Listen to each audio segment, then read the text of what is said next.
Christians వద్దు వద్దు అంటున్నారు కదా. కానీ నిన్న ఇండియా పాకిస్తాన్ యుద్ధంలో మేము మీకున్నాం అని చెప్పి ముందుకొచ్చింది ఇజ్రాయెల్ దేశం కదా.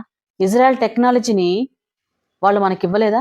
1971 లో ఇండియా పాకిస్తాన్ యుద్ధంలో ఎవరు తోడుగా ఉన్నారు? 1999 లో కార్గిల్ యుద్ధంలో ఎవరు మన తోడుగా ఉన్నారు? ఎవరు మనకు ఆయుధాలు ఇచ్చారు? ఎవరు టెక్నాలజీని ఇచ్చారు? అప్పుడు ప్రతి యుద్ధంలో ప్రతిసారి అందరికంటే ముందు అడుగు వేసేది ఇజ్రాయెల్ దేశం మన కోసం. ఇండియాకి నంబర్ 1 ఫ్రెండ్ ఇజ్రాయెల్. కానీ ఆ ఇజ్రాయెల్ క్రిస్టియన్ దేశం కదా. రాఫెల్ ఎక్కడి నుంచి వచ్చింది? ఫ్రాన్స్ నుండి కదా. మరి ఫ్రాన్స్ కూడా క్రిస్టియన్ దేశమే కదా. S-400 రష్యా నుంచి రాలేదా? రష్యా హిందూ దేశం కాదు కదా. రాకెట్లు వేసుకుని స్పేస్ లోకి వెళ్తున్నాము, చంద్రుడిపైకి వెళ్తున్నాము, అంతరిక్షం అంతా చూస్తున్నాము. ఎంత ఎదిగిపోతున్నాడు మనిషి గాని సంకుచితమైన మైండ్ లో నుంచి మనం బయటకు రాలేకపోతా ఉన్నాం. ఈ కులం మతం పేరు చెప్పుకుంటూ మతం మతం అని కొట్టుకుంటుంటే 100 సంవత్సరాలు మళ్ళీ వెనక్కి వెళ్ళిపోతున్నాం కదా. ఎందుకు ఈ వివక్ష? ఎక్కడుంది కులం మతం? దేశాల మధ్యలో ఉందా? మతానికి వాళ్ళు ప్రాముఖ్యత ఇస్తే ఇజ్రాయెల్ దేశం ఎందుకు నేనున్నాను మీకని ముందుకెందుకు వస్తుంది? మనకి అండగా సహాయంగా ఎట్లా ఉంటది? వాళ్ళకి తెలీదా?